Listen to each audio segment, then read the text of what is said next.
Shalom saudara-saudara, awali dengan kuasa.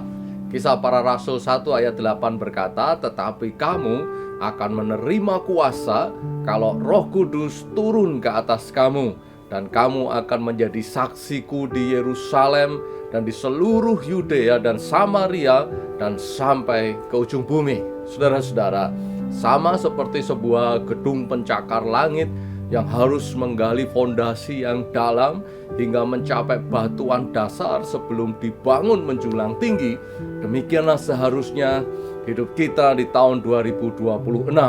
Segala rencana besar dan impian kita yang menjulang tinggi, hendaklah kita awali dengan fondasi rohani yang kokoh supaya tidak mudah goyah dan roboh. Tuhan Yesus berjanji dalam Kisah Para Rasul 1 ayat 8 bahwa kita akan menerima kuasa saat Roh Kudus turun ke atas kita. Kuasa ini tidak dimaksudkan untuk menjadikan kita manusia super atau demi kemuliaan pribadi diri kita sendiri, melainkan untuk memampukan kita menjadi saksi Kristus dan hidup untuk kemuliaan namanya. Ini adalah kekuatan ilahi yang akan memampukan kita untuk melakukan hal yang mustahil secara manusiawi, seperti bangkit dari kegagalan, mengampuni orang yang bersalah pada kita, dan tetap bersukacita saat dalam tekanan.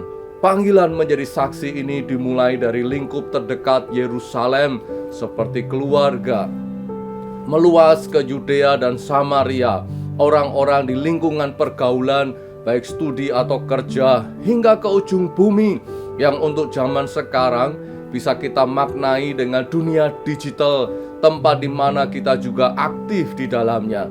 Kita butuh kuasa Roh Kudus untuk mengisi energi rohani kita, memberikan keberanian, dan memperlengkapi kita dengan karunia untuk menjadi saksi bagi dunia, melayani Tuhan dan sesama.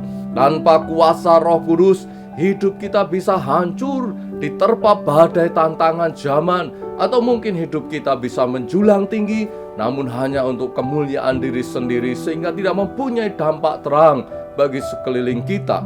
Oleh karena itu, marilah kita mengawali dan menjalani tahun 2026 ini dengan mengandalkan kekuatan Tuhan. Kita memohon kuasa Roh Kudus tercurah dan memenuhi hidup kita setiap hari. Izinkan Roh Kudus memimpin langkah kita agar kita menjadi saksi Kristus bagi dunia tahun 2026. Biarlah Roh Kudus menolong dan memampukan kita untuk meraih segala harapan dan cita-cita kita, sehingga nama Tuhan saja yang dimuliakan dan ditinggikan. Amin. Satu yang ku rindu, bersekutu denganmu, bawaku